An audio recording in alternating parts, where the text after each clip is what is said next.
Donc vous avez lancé Illustrator et dans Illustrator, vous allez créer un nouveau document. Donc fichier nouveau, impression A4, je vais garder vertical.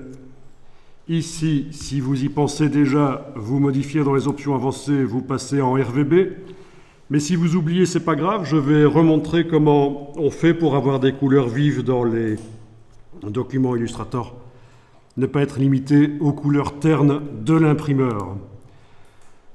Je vous rappelle qu'une imprimante jet d'encre imprime aussi avec des encres cyan, magenta, jaune, noir, mais elles sont meilleures que celles de l'imprimeur. C'est pour ça que vous avez intérêt à faire du RVB dans Illustrator. Et donc, voilà, je viens de créer le document et on va dire j'ai oublié d'indiquer quand j'ai créé le document que je veux du RVB et pas du CMJN de l'imprimeur. Je précise, le CMJN terne, les encres ternes de l'imprimeur. Donc, je vais maintenant dans Fichier, mode colorimétrique et je choisis couleur RVB. Voilà, et on va pouvoir enregistrer le document dans un dossier que vous avez fait pour aujourd'hui.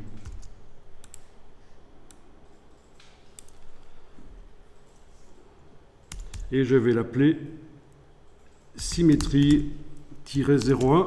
Je ne vais pas mettre d'accent parce que c'est une habitude, je ne vais pas mettre d'espace et on ne commence jamais un nom par un chiffre et on ne fait pas plus de 32 caractères pour le nom. Comme ça, vous êtes certain que ça passe partout, en fait. Donc c'est une habitude. En fait, je pourrais utiliser les caractères que je veux et donner le nom que je veux ici. La longueur que je veux, commencer par un chiffre, mettre des accents, mettre des espaces et non des tirets. Je pourrais tout faire, mais après, si on passe ça sur un serveur, si on passe ça à certains endroits, on n'est pas certain que ça va résister. Donc c'est pour ça que j'écris symétrie sans accent ici, je vous le dis.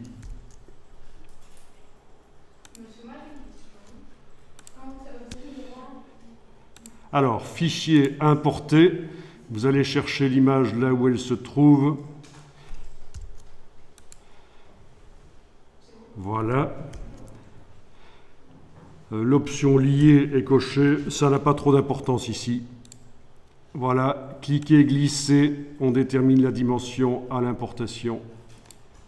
OK, flèche noire, je la repositionne éventuellement. Vous avez des repères commentés qui vous servent à placer précisément sur la page. Vous avez vu ces repères roses.